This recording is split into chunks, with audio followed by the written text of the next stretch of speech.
Welcome back to Journalist Hangout on Sunday. Mikhail, let me start with you. Bread seller, 53 other fake graduates kicked out of NYSC after UNICAL mobilization.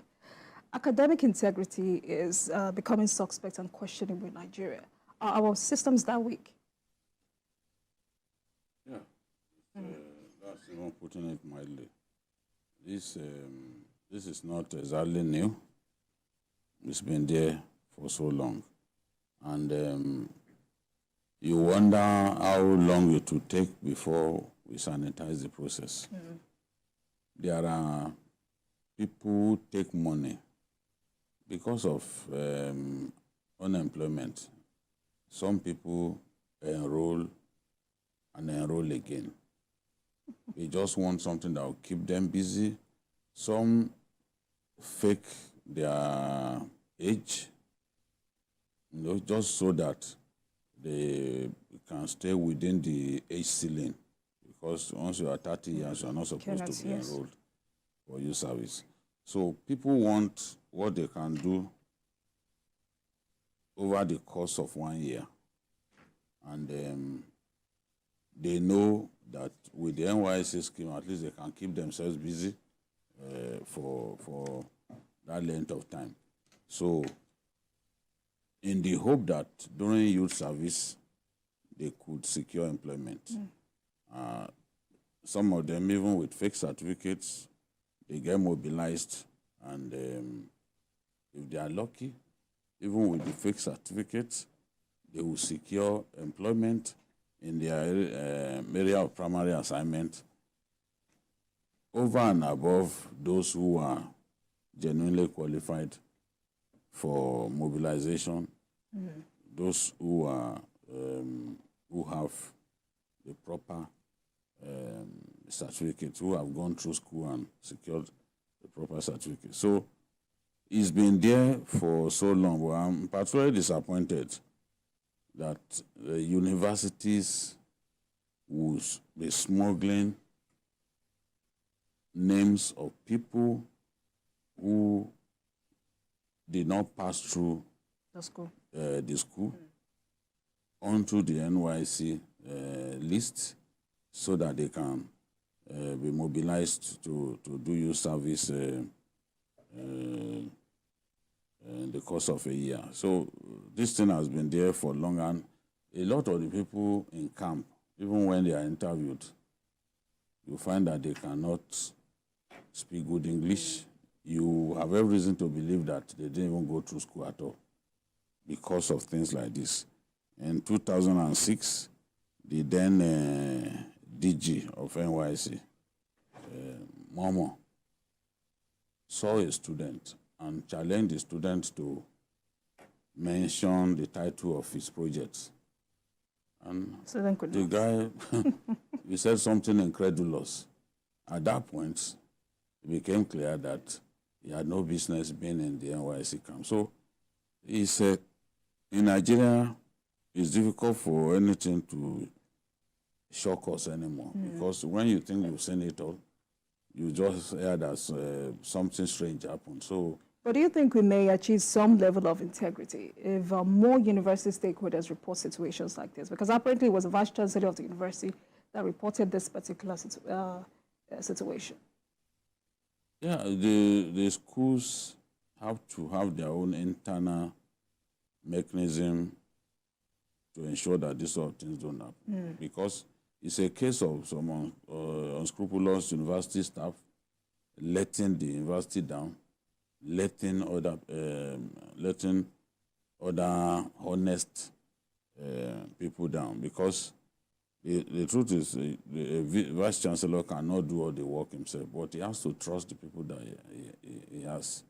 So bad eggs within an organization can contrive to smuggle the names of bread sellers, amala sellers, and all that into the NYSC list. And once this is done, frankly, there's little that the NYSC can do, because the NYSC expects to trust the schools. But when schools generate fake matriculation number for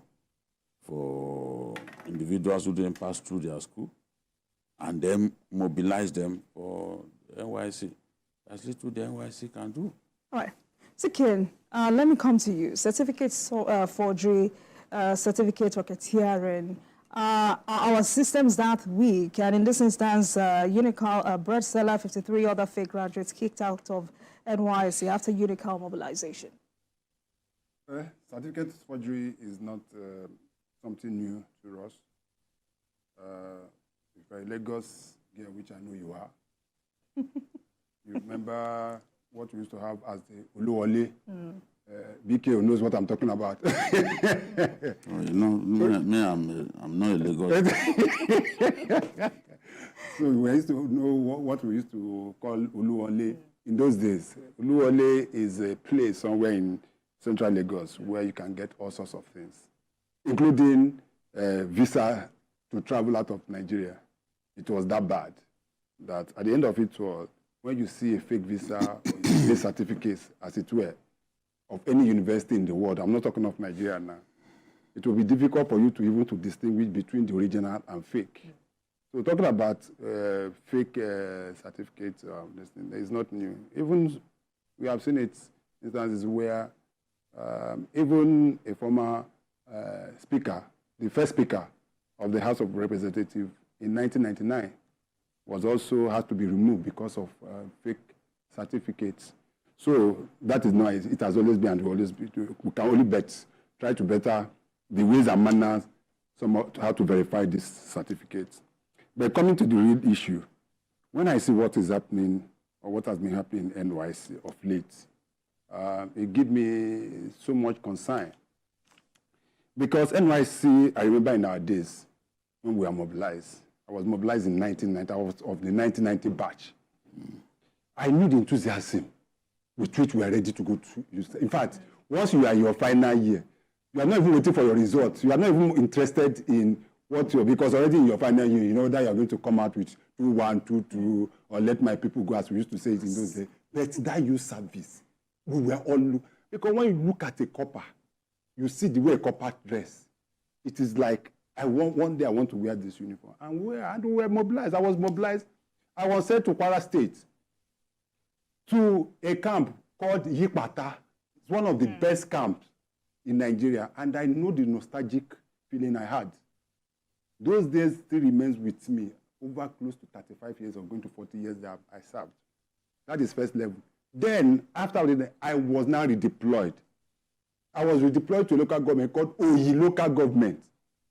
Oyi Local Government is what has turned out now to be what is called Kaba Local Government in Kwara State. And Kogi State, and we really enjoyed ourselves.